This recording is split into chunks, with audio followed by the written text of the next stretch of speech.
Sting me.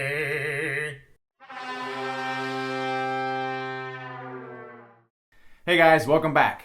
Today we're going to be looking at a game that is a fast-paced, dice-rolling, city-building card game. That game, of course, is Machi Koro.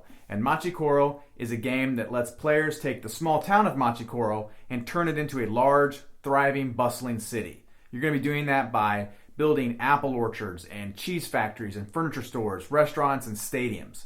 So if you like a game that lets you build cities, roll dice, and earn a lot of money in the process, Machi Koro is going to be a game that you're going to like.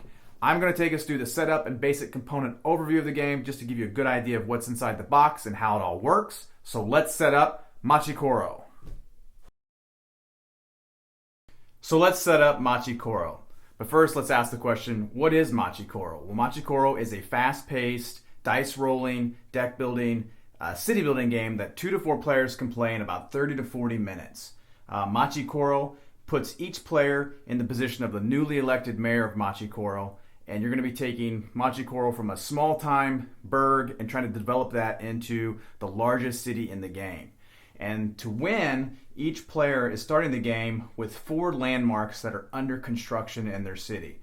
The player that can take those landmarks from under construction to fully established and built is the winner.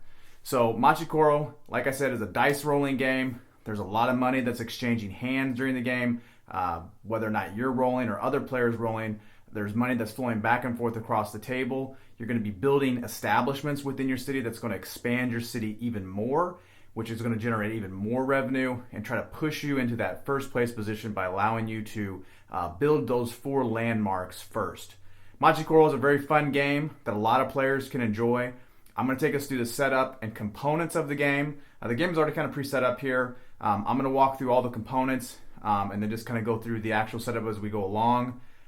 There's not a whole lot to Machi Koro. It's a fairly simple game that a lot of players can get into pretty quickly and grasp pretty easily. We'll start with the main game components and then we'll jump over to the player components and kind of go through those. The first set of components for the main components is the general bank, and that's the currency in the game. And this is the money that's going to be exchanging hands quite often throughout the game. And there's not a lot to say about it other than you have gold, silver, and copper, and they're worth 10, 5, and 1. Pretty simple to get, pretty simple to understand. You do go through the coppers pretty fast through the game, and then you'll be jumping into the silvers and golds as you get into late game. The next thing that comes with the main game components are the 2 dice that you're going to be rolling throughout the game. You have 1 blue and 1 green 6-sided dice.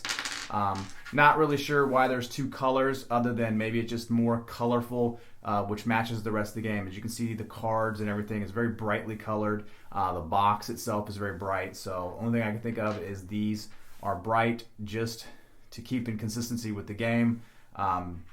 But there's really no value to them being different colors as you're playing the game. The next section for the main components is the marketplace. And this is where all of the cards and establishments that you're going to be purchasing as you play the game, these are the establishments that you're going to be building in your city to help generate that extra income for your city.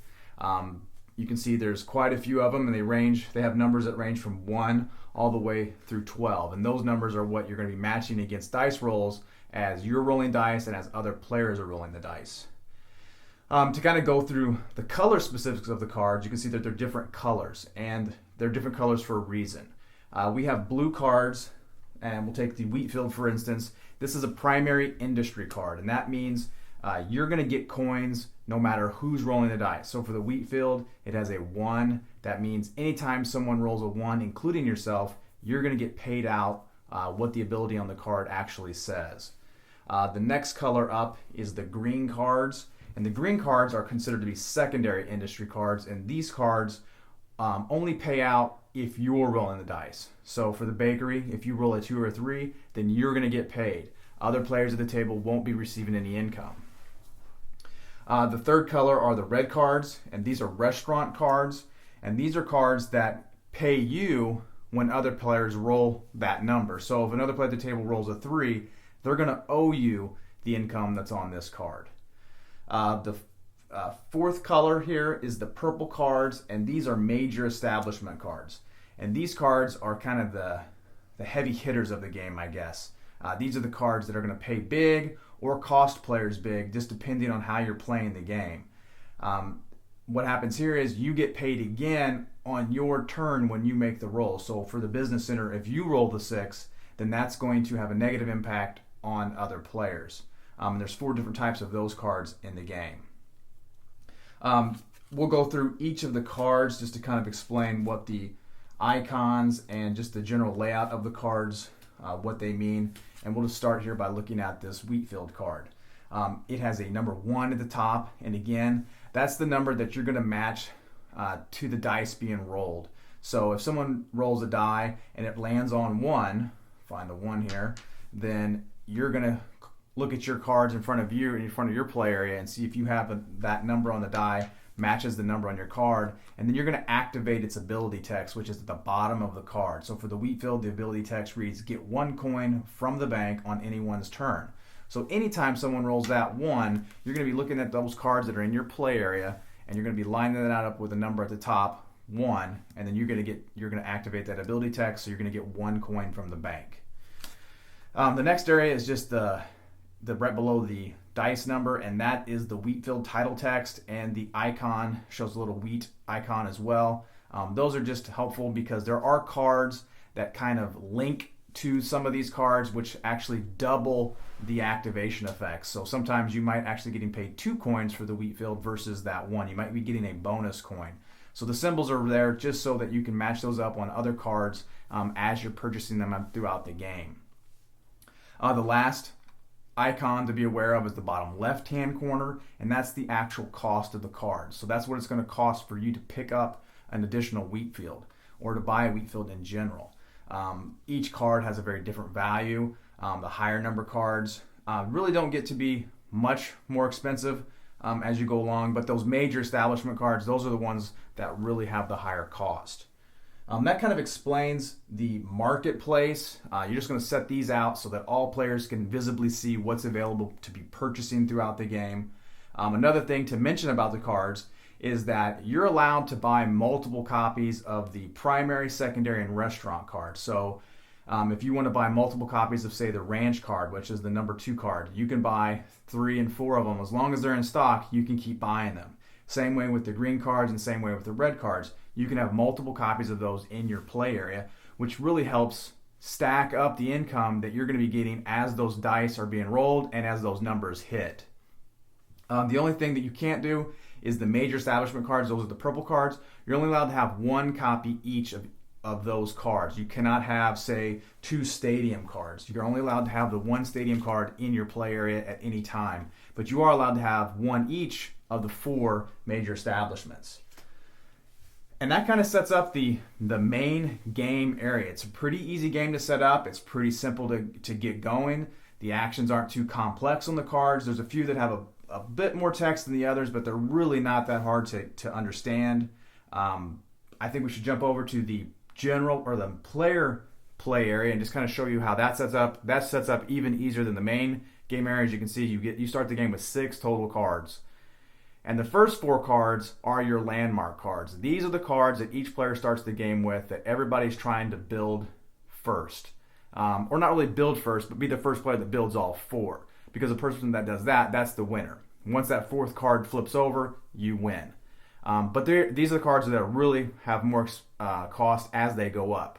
And there's 4 of those cards. We have the train station, the shopping mall, the amusement park, and the radio tower. And they kind of progressively get more expensive, but you can buy them in any order that you want. So if you want to start for the card that's the most expensive, have at it. There's no rule that says you can't build in any particular order that you want. We'll go through the basics of these cards first, and then we'll jump down to the other 2 cards that the players start with. So let's pick up the train station and take a look at that. At the top, you just have the title of the card. That's simple. In the middle, though, this big icon is the construction icon, and that tells you the card is still yet to be purchased. And when you purchase the card, which is the cost down in the bottom left-hand corner, very similar to the establishment cards that are in the marketplace. So for the train station, When you pay 4, you're allowed to build this or finish construction on this train station, and then what you're going to do is you're going to simply just flip that card over and reveal its full color side. And that just lets other players know and lets you know that this card has been paid for and its ability text is now available to use. So for the train station, it says you may roll 1 or 2 dice, which is important to note. When you start the game, each player is only going to be rolling a single die. And that just kind of keeps the pace a little bit slower. But then once you pay for the completion of the train station construction, now you can choose to roll 2 dice during the game. And as you roll the 2 dice, you always have to sum the numbers together. You cannot pick either or of the 2 dice. You have to sum them together. So 5 and 2, you have to choose. That is actually a 7. You don't get to pick 5 or 2. So that kind of gets the pace of the game moving a little bit more. Now you're moving into that later phase of the game where you're buying those cards that have higher numbers, which have different abilities that affect players differently as you're playing along. And each of the 4 landmarks have different abilities. So like the radio tower, which has a cost of 22. Once every turn, you can choose to re-roll your dice. That's a pretty neat effect because if you roll a dice roll that you don't like the number or it's going to cost you big against other players, you have a chance to re-roll that dice and try to do something else differently. But that ability comes at a high cost of 22 coins.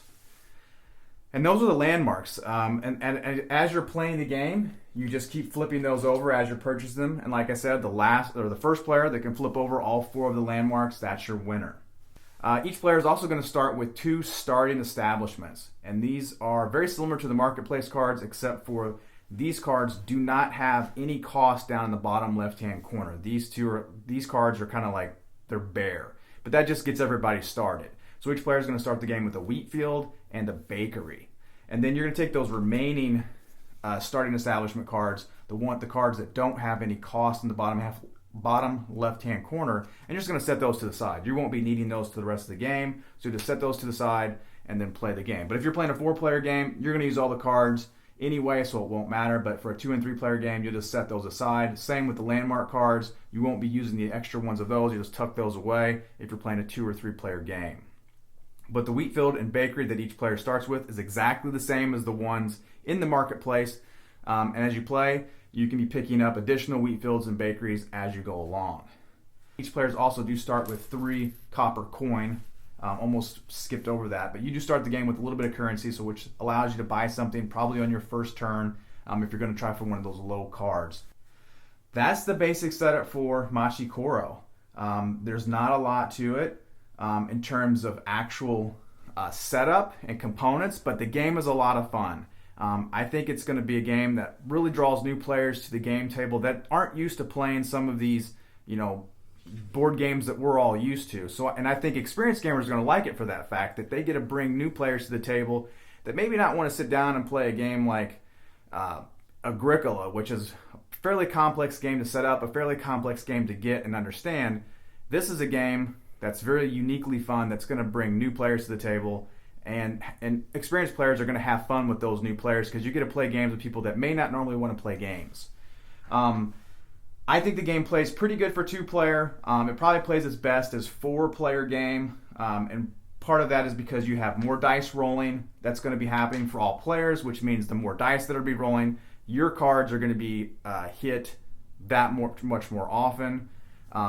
And then there's these 4 major establishment cards, which I think really kind of play better for a 3- and 4-player game, just because they are expensive cards and they really pay big the more players you have at the table, and it's a lot more fun. It's not as much fun with these 4 cards with 2 players. I've played a bunch of 2-player games, and I tend to avoid those cards just because they are expensive, and the red cards kind of do the same thing, but you guys might have a different opinion on that. That's just kind of what I think. I still think it's a fun game regardless of who you can sit down and play it with. It's a great game to get into. It's a fast game, and like I said, there's a lot of dice rolling, a lot of money changing hands.